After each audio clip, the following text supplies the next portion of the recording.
Safi. Karibu tena mtazamaji, hapa ni Bonita Media na kama kawaida kwa majina naitwa Boniface Owino. Kuna jambo fulani hapa mtazamaji ambalo nimejaribu kufikiria sana. Wajua, niko na shida moja. Wakati mwingine naweza sikia jambo mtu akisema kwa mara ya kwanza naweza likalichukua kama pengine ni jambo tu la kawaida. Lakini naweza nikaketi chini nijaribu kujiuliza maswali mengi kutokana na hilo swali ambalo ama hilo jambo ambalo mtu amelisema. Sasa hii video sikuwa nataka kuichukulia serious sana kwa sababu wengine nilikuwa naona tu ni mazungumzo tu ya hapa na pale. Lakini sasa leo jioni nimeketi chini nimerudia hii video mara kadhaa. Jambo ambalo lilitamkwa kuna jambo ambalo lilitamkwa na mbunge kutoka kule upande wa Mandera North Member of Parliament Bashir Abdullahi. Wakati ambapo walisema wakiwa bungeni, wakati ambapo walisema kwamba people are killed all the time. People are killed all the time worldwide. We sympathize and move on. BBC World Service has attended to this matter in a way that also looked at the Kenyan society or African society as something that discriminatory, sort of, if I may say so.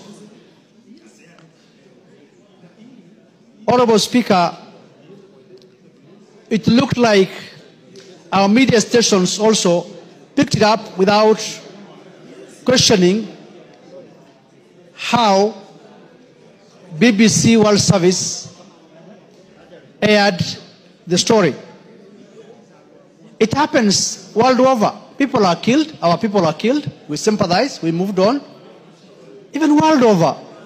Remember, there was the same issue or similar in Capitol Hill. BBC World Service never took the opportunity to say something. It happened in London. Acha nirudie. Huyu mbunge alisema ya kwamba people are killed worldwide all the time. We sympathize, we move on.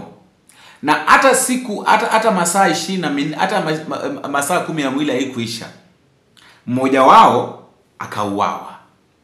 Alafu hao wabunge wanataka sisi kama wananchi tuanze sasa kuhurumia mmoja wao akiuawa, ila hali wao wenyewe ndio wanasema kwamba watu hufa.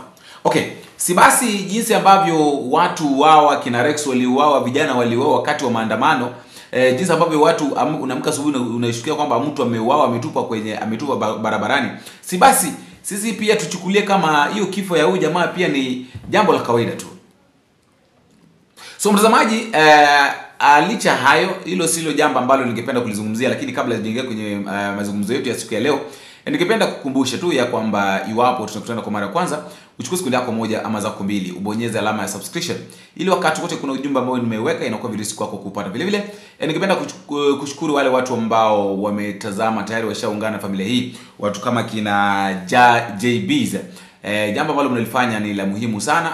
Mnaniambia mnatazama ukiwa wapi. Wale watu ambao wako Dubai, wako Turkey, mtu ambaye yuko Isiolo, yuko pale upande wa Mandera, uko Kilifi, uko pale upande wa Malindi, Siaya, Bungoma, pale pote pale ambapo ulipo kule upande wa Busia. Na vile vile ukiwa upande wa Nairobi pia ni vyema uniambie uko Nairobi pande gani na mambo itakuwa sawa. Ningependa mtazamaji, hilo ndio jambo ambalo unaweza ukalifanya uluungane na familia hii ya Bonita Media. Kuingia kwenye mjadala ama kwenye mada wacha tuende kwa haraka sana tuzungumze kuhusu huyu gavana wa Siaya County, James Bob Agri Orengo. Orengo ni mtu ambaye tumeona mara nyingi sana anakashifu serikali na amekataa sana ili jambo la broad based government. Juzi Orengo alikuwa na kashifu sana William Ruto, uhusiano wake na Raila Odinga. Hata akajaribu kumfoka sana William Ruto wakiketi na Raila Odinga pamoja, akisema kwamba hiyo uhusiano yao yeye amekataa kabisa. Siku 2-3 zilizopita kama sijakosea, Orengo hata sio siku 3, I think ni last weekend, Orengo alisema ya kwamba yeye ameona viongozi. Ameona Kenyatta. Kwanza alisema kwamba hakuna mtu ambaye alikuwa mbaya sana kama Moi. Alifanya kazi na Kenyatta akafa, yeye bado yu hai. Akafanya kazi na Moi ambaye walifanya kazi miaka 24, Moi akafa, yeye bado yu hai.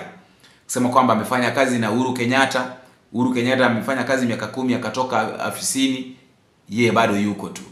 Sasa hivi anasema kwamba anafanya kazi na William Samoei Ruto. Na hapa kwa William Samoei Ruto amefanya kazi miaka 2.5 na hajui ni nani atatoka ama ni nani ataacha mwenzake, lakini yeye kitu ambacho anakijua ni kwamba yeye bado atakuwa tu. Sikiza mtazamaji. Na mjue hatukukuwa na mtu mkali kuliko Kenyatta. Mimi nimefanya kazi na Kenyatta wakati nilikuwa university, nikaenda kwa bunge. Kenyatta akafa, mimi Orengo bado niko. Akaje Moi 23 years tukihangaika hapa Bungoma. Moi akafa, mimi Orengo bado niko. Kibaki akaja, Kibaki akafanya kazi, Kibaki akaenda, mimi nipo. Uhuru akaja, Orengo bado yuko pale pale. Sasa Ruto yuko, tutaona nani ataondoka, mimi nitakuwa pale pale.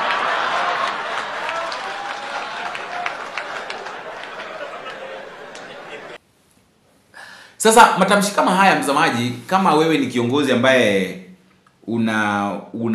unatumia akili, unapaswa kujiuliza maswali mengi sana. Ni ya kwamba ni nini linaweza likafanya kiongozi kama huyu aseme mambo kama haya? Kwa sababu ni kama yani ameona mengi. So wewe mwenyewe kumtisha, na I don't think kama Orengo anaweza katishwa by the way na William Samoei Ruto na nini, kwa sababu ameona mengi. I think James Orengo is among the freedom fighters that we've been having, like the people that fought for the constitution. Kujaribu kuangalia hii picha ambayo Orengo you can imagine during Orengo was there during the time of the black and white photos, and he was in politics. So hii inakuashiria kwamba uwezi ukamtisha. Hata na ulisikia Raila pia akisema kwamba there is nothing wrong that Orengo has done. Na mtazamaji, kuna jamaa mmoja siwezi nikakumbuka ni jina lake nani, alisema alikuwa na jaribu kumuonya William Ruto ya kwamba popote pale ambapo wewe uoni Orengo yupo, popote pale ambapo wewe uoni mtu kama Simba Arati yupo, popote pale ambapo wewe uoni Edwin Sifuna yupo, alafu Raila yuko hapo, wewe jua kwamba Raila yuko na wewe. You can't trust Raila. Raila is not somebody that you can trust, because he changes like a chameleon. Uwezo kadhani kwamba leo uko na Raila hapa, alafu kesho Raila yupo. Kwanza Raila mwenyewe unaweza kushukia Raila anasema kwamba anasema jinsi ambavyo wewe ni mtu mbaya, wewe ni mtu ambaye hafai kuaminika. Hao watu wote ambao nimekuhesabia, si Raila amefanya nao handshake. Nini ufanyika at the end of the day? Si at the end of the day watu wakielekea uchaguzi, Raila huwa anatoka, huwa anamwacha, huwa anawaacha, na Raila sasa yuko peke yake. Unashikia kwamba yeye pia anataka ni mgombea mwenza, anataka kuwania kiti. So you cannot trust Raila. Orengo leo ameendelea na kusema hivi. Wacha nisome kitu ambacho amekisema, alafu nitakuchezea hiyo video. Orengo amesema ya kwamba I am ready to go back to jail. I am ready to join the disease in the streets. This is not a country to be proud of. ODM is accepting petty tokenism to remain silent while constitution is being abused. The way I see it, the 2027 general election won't be free and fair unless ODM abandons its broad-based jargon and demands electoral reforms. Huyo ni Orengo. Tayari ashaona mbali na akasema kwamba this is not a country to be proud of. We cannot be proud of what is going on. We cannot be proud of the way these leaders are leading. Kusema kweli mtazamaji, hatuwezi tukafurahia. Leo umesikia William Samoei Ruto akizungumza kuhusu 6%. Like 6% of savings au salary. So we ukisave 6%, so you are saving, yani William Ruto tayari ashapiga hesabu na saving yako. Wewe ni mfanyikazi wa umma, unalipwa 30,000. So 6% of 30,000, kivyangu I think I am prepared to go back to jail. I'm prepared to go back on the streets. This is not a country to be proud about. This is a country where now the young people, the Gen Zs, you have to come out and we are prepared to join you. In Kenya, our institutions are under trial. There's no single institution that is not under trial in Kenya. If you go to the Supreme Court, there are a lot of questions that are being raised about the principal judicial organ, the supreme organ in the country called Kenya. There are questions on the issue of the constitution, and here I'm with Raila Amolo Odinga. Devolution is under threat, and until we are prepared to fight for the constitution and not for the little things we are given, unless we are prepared to fight for what is in the constitution for us as a matter of right, Kenya is going to lose direction. I am asking the Kenyan people that we should be like other democracies where people fight for their rights and what belongs to them. That is how we can take Kenya forward. Not by this silly politics we are being engaged in. Now, even in the political field now, 60 years, Kenya is a republic. And the only strategy we can think about winning elections at the national level is to form ethnic coalitions, tribal coalitions. Tribal coalitions. That is not going to help. Right now in Kenya, the last free and fair election that we had was in 2002. If we are not careful, even this election that is coming is not going to be free and fair. I am looking at it critically. Even with this IBC, I can see the membership that is going to come out of this process. I am sure that unless they are constitutionally anchored and allowed the space, Kenya is not going to have free and fair elections. It's not going to have free and fair elections. We are living in a country where the most popular man in the country for the last 20 years, Raila Amolo Odinga, cannot win an election because it's being stolen all the time. And we are forced to now enter into deals and transactions that do not make sense. 1,800. So ile 1,800 yako yenye unaeka unaeka already mtu ashapiga na hesabu. Like you are getting 30,000, and then in that 30,000 you decide to save 1,800 wewe mwenyewe.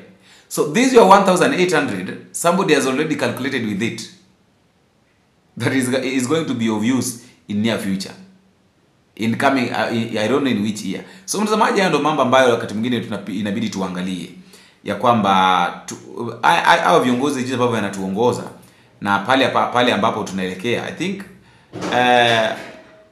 it is a two-way thing. It's like we are heading in parallel directions, because mimi nahisia kwamba kile ambacho sisi kama wananchi tunataka na kile ambacho hao viongozi wanafanya, they are not the same. Kabisa they are not the same. Like they are not the same, and they will never be the same. So mtazamaji, ningependa nisikie maoni yako kwenye maoni. Uniambie maoni yako ni gani mtazamaji, kutokana na haya mambo ya James Bob Agri Orengo kusema ya kwamba hii serikali sio serikali ambayo inaweza kaaminika sana. Na pia haya matamshi ambayo yalitamkwa na mbunge kutoka kule upande wa Mandera North, Bashir Abdullahi, akisema kwamba people die worldwide, we sympathize and we move on. So let us also sympathize with Ongongo's family, Ongongoweri's family. Huyo ni mbunge mwenzake, and then life goes on. Tukutane kwenye video ambayo inafuata ikiwezekana. Mtazamaji, nimekuwa wako Boniface Owino.